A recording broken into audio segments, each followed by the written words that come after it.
ये कहानी करीब 40 साल पुरानी है।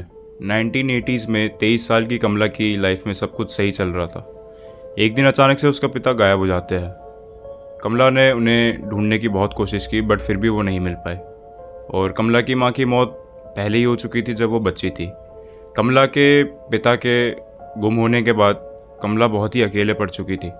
कई कोशिशों के बाद कमला के पिता नहीं मिले तो उन्हें सबने ढूंढना ही बंद कर दिया। इतनी टेंशन के बीच में कमला का ध्यान रखने वाला कोई नहीं था।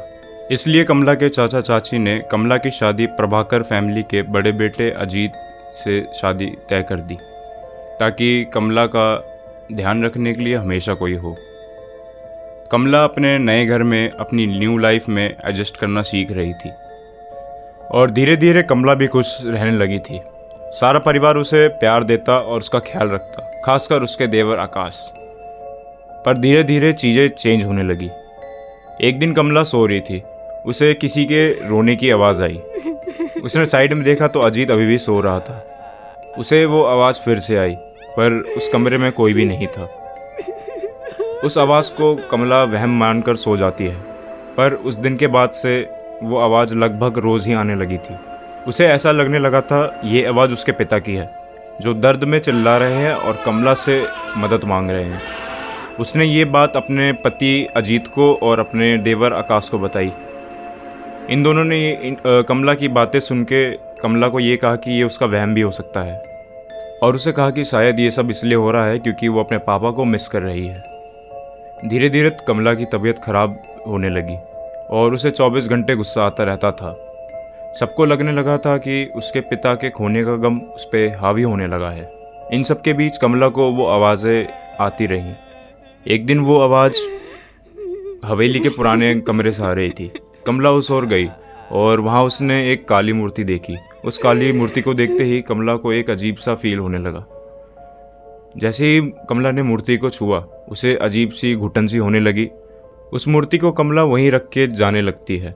जैसे ही वो आगे बढ़ती है कमला के पैरों में आके कुछ टकराता है।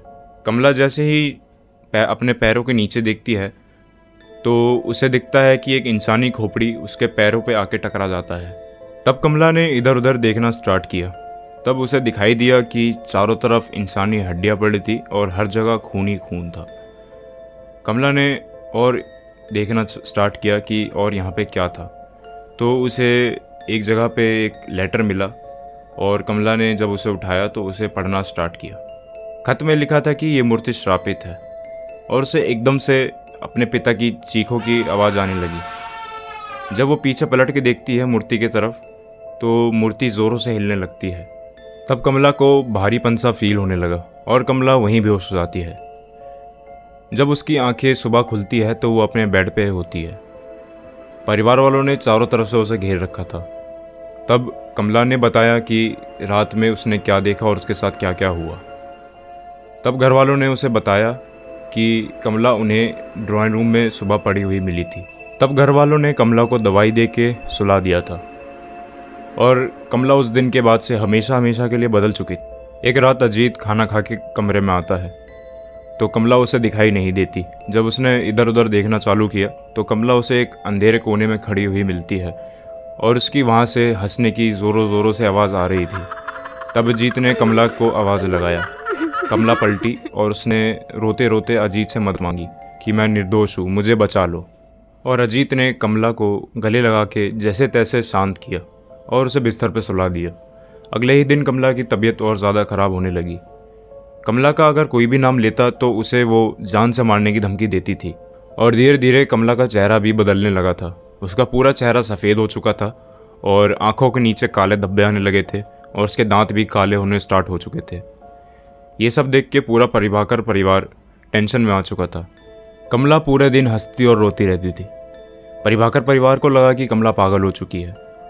इससे पहले कि वो कुछ कर पाते इनके साथ एक बहुत बड़ा हादसा हो जाता है। एक दिन कमला के ससुर अपने घर में अपने कमरे में चाय पी रहे थे। तभी उन्हें ऐसा फील हुआ कि उनके पीठ में कोई नोकीली चीज़ चुभा रहा है। जैसे ही वो पीछे पलट के देखते तो कमला उन्हें पीछे खड़ी हुई दिखती और वो ज़ोरों से बहुत भयंकर तरीके से हंस रही थी और जो कमला के नाखून थे वो उसके ससुर के पीठ में गड़े हुए थे। तभी उसके ससुर ज़ोर से चिल्लाए। तभी सारा परिवार उस कमरे में आ जाता है। कमला को जैसे तैसे कंट्रोल करके उसके कमरे में उसे पूरे तरीके से बांध दिया जाता है। थोड़ी देर बाद जब अजीत अपने कमरे में आता है तो वो देखता है कि कमला उस कमरे में नहीं है। जैसे ही वो बाहर जाता है तो कमला उसे भागती हुई नज़र आती है और वो अपने ससुर के कमरे की तरफ जा रही होती है। कमरे में घुसते ही कमला अपने ससुर के ऊपर चढ़ती है और उन्हें नोचना चालू कर देती है और ज़ोरों से हंसने लग जाती है। कमला अपने ससुर के मांस को नोच कर खाने लगती है।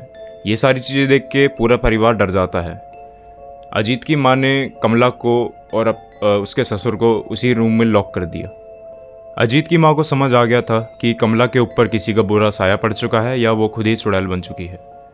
इनको समझ आ गया था कि अब इसे कंट्रोल करना बहुत ही मुश्किल हो चुका है। उस रात अजीत की माँ अपने दोनों बेटों को लेके हवेली से निकल जाती है और अपने रिश्तेदार के घर चले जाती है। रिश्तेदार के घर पहुंचते ही अजीत की माँ ने बताया कि जो कमला के साथ हो रहा है वो इत्तेफाक नहीं, एक काला जादू है। अजीत की माँ ने अजीत को बताया कि उनके हवेली में एक काली मूर्ति है जिसके ऊपर साया है। शायद वो साया कमला के ऊपर हावी हो चुका है। कुछ दिन बाद उस हवेली से 4 डेड बॉडीज़ मिली, कमला, अजीत और अजीत के दोनों पेरेंट्स की। उस दिन के बाद से जो कमला का देवर था आकाश, वो कहीं गायब हो चुका था। लोग कहते हैं कि उस हवेली में आज भी कमला की आत्मा भटकती है। अगर उस हवेली में कोई भी गया तो कमला उसकी जान ले लेगी। और अभी भी ये हवेली वीरान पड़ी हुई है। इस हवेली को पूरे तरीके से बंद कर दिया गया है।